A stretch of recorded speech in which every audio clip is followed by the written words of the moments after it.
जानकी जीवन स्मरण जय जय राम. सर्व दुःखांचं मूळ देहबुद्धी आहे.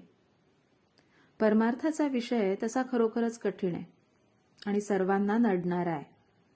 ज्याला हा विषय जाणून घ्यायचा असेल त्याला मी कोण हे जाणण्यापेक्षा मी कोण नव्हे हे जाणणं महत्वाचं आहे.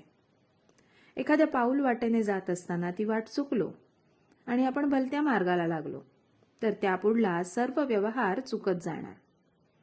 एखादं गणित सोडवताना एखाद्या आकड्याची चूक झाली की त्यापुढलं सर्व गणित चुकत जातं. किंवा एखाद्या रोगाचं निदान बरोबर झालं नाही तर मग त्या रोगावर केलेली औषध योजना फुकट जाते. त्याप्रमाणे मनुष्याच्या सर्वसामान्य गुणधर्मांचं आकलन जर बरोबर झालं नाही तर या गुणधर्मावर आधारलेला परमार्थाचा मार्गही जाणणं फार कठीण गोष्ट होईल. आपण आनंदी असावं, नेहमी आनंदात राहावं असं सर्वांनाच वाटतं. हा झाला पहिला गुणधर्म. या आनंदात चिरंतन असावं, निदान आनंदाच्या अपेक्षेत तरी चिरंतन राहावं असंही आपल्याला वाटतं.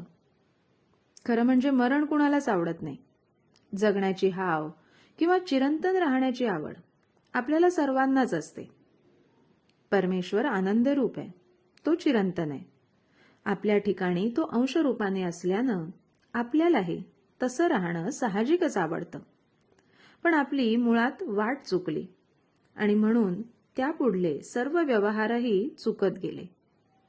एखाद्याच्या परसातलं झाड पडल्यावर तो माझं झाड पडलं असं म्हणतो, परंतु त्याचा देह पडल्यावर त्याचं शरीर पडलं असं नाही आपण म्हणत. तो मेला असं म्हणतो. म्हणजेच मुळात चूक ही की आपण स्वतःला देह समजूनच राहतो. देह माझाच समजून त्याच्यावर प्रेम करतो, ही पहिली चूक. नंतर या देहाचे गुणधर्म म्हणजे विकार आपल्याला चिकटल्यावर त्यांचीच जोपासना करतो, ही दुसरी चूक. एकदा हे विकार चिकटल्यावर त्यांची वाढ न थांबवता ते नेतील तिकडे त्यांच्या पाठीमागे जाणं आणि त्याकरता वेळ प्रसंगी आपली बुद्धीही गहाण टाकणं, ही तिसरी चूक. अशा रीतीने चुकांनी चुका वाढत जाऊन आयुष्याचं गणित मग साफ चुकतं. एखादं झाड तोडायचं असेल तर प्रथम त्याच्या फांद्या तोडाव्या लागतात आणि नंतर बुंधा तोडतात.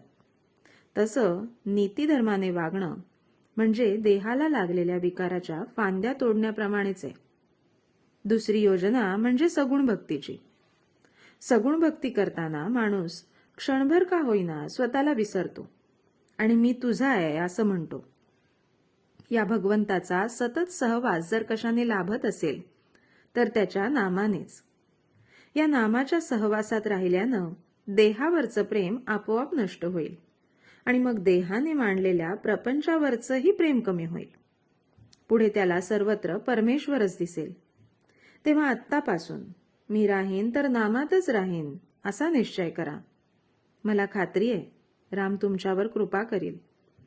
तात्पर्य, मी कोणीच नाही, सर्व राम आहे आणि मी रामाचा आहे या गोड भावनेत आनंदात राहा. जानकी जीवन स्मरण जय जय राम.